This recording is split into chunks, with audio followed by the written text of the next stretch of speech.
महाभारत में कई महान योद्धा थे, लेकिन अगर सबसे कम उम्र में सबसे बड़ी वीरता दिखाने वाले योद्धा की बात की जाए, तो नाम आता है अभिमन्यु। उसकी कहानी सिर्फ युद्ध की नहीं, बल्कि साहस, त्याग और नियति की कहानी है। अभिमन्यु अर्जुना और सुभद्रा का पुत्र था। वो कृष्ण का भांजा था।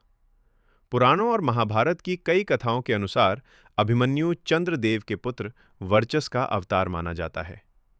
कथा के अनुसार देवताओं ने पृथ्वी पर अधर्म बढ़ते देखा। तब चंद्रदेव के पुत्र वर्चस को पृथ्वी पर जन्म लेने के लिए कहा गया। लेकिन चंद्रदेव अपने पुत्र से बहुत प्रेम करते थे, इसलिए उन्होंने शर्त रखी कि उनका पुत्र पृथ्वी पर बहुत कम समय रहेगा। इसी कारण अभिमन्यु का जीवन बहुत छोटा रहा। वो केवल 16 वर्ष की आयु में वीर गति को प्राप्त हुआ। युद्ध का 13वां दिन, सबसे दर्दनाक दिन। महाभारत युद्ध के 13वें दिन द्रोणाचार्य ने चक्रव्यूह बनाया। चक्रव्यूह महाभारत का सबसे जटिल युद्ध गठन था। ये एक घूमते हुए चक्र जैसा सैन्य व्यूह था, जिसमें प्रवेश करना अत्यंत कठिन और बाहर निकलना उससे भी ज्यादा कठिन माना जाता था। इस व्यूह में योद्धा कई परतों में खड़े रहते थे। जैसे जैसे कोई अंदर जाता, रास्ते बंद होते जाते।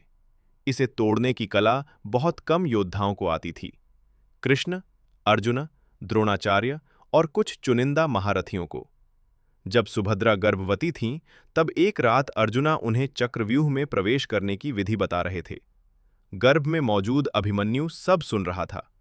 अर्जुन ने उसे चक्रव्यूह में घुसने का तरीका तो बता दिया, लेकिन बाहर निकलने का तरीका बताने से पहले सुभद्रा सो गईं, और वहीं कथा अधूरी रह गई। इसलिए अभिमन्यु को केवल चक्रव्यूह में प्रवेश करना आता था, निकलना नहीं। उस दिन अर्जुन को युद्ध भूमि से दूर भेज दिया गया था, ताकि पांडव सेना चक्रव्यूह न तोड़ सके। अब पांडवों के सामने सबसे बड़ी समस्या थी, कौन चक्रव्यूह तोड़े। तब युवा अभिमन्यु आगे आया। उसने कहा, मुझे चक्रव्यूह में प्रवेश करना आता है, आप सब मेरे पीछे रहिए। योजना ये थी कि अभिमन्यु रास्ता खोलेगा और बाकी पांडव उसके पीछे जाएंगे। लेकिन जैसे ही अभिमन्यु अंदर गया, जयद्रथ ने पांडवों को रोक दिया। अब अभिमन्यु अकेला अंदर फंस चुका था। वो निकल नहीं पाया। इसके कई कारण थे। 1. उसे बाहर निकलने की विधि नहीं पता थी, उसे केवल प्रवेश करना आता था। 2. वो अकेला पड़ गया, पांडव उसके पीछे नहीं आ सके। 3. नियमों के विरुद्ध युद्ध हुआ। महाभारत के युद्ध नियमों के अनुसार कई योद्धा मिलकर एक योद्धा पर हमला नहीं कर सकते थे, लेकिन कौरवों ने नियम तोड़ दिए।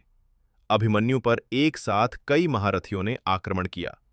द्रोणाचार्य, कर्ण, दुर्योधन, अश्वत्थामा, कृपाचार्य, कृतवर्मा, दुशासना और उसका पुत्र।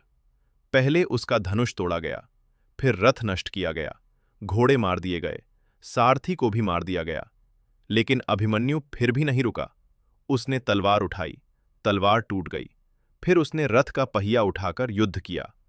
अंत में दुशासन के पुत्र ने गदा से उसके सिर पर प्रहार किया और अभिमन्यु वीर गति को प्राप्त हुआ। क्या कृष्ण चाहते तो अभिमन्यु को बचा सकते थे? ये महाभारत का सबसे भावुक और गहरा प्रश्न है। उत्तर है हां, कृष्ण चाहें तो अभिमन्यु को बचा सकते थे, क्योंकि कृष्ण केवल योद्धा नहीं, स्वयं भगवान थे। लेकिन उन्होंने ऐसा क्यों नहीं किया? कारण 1,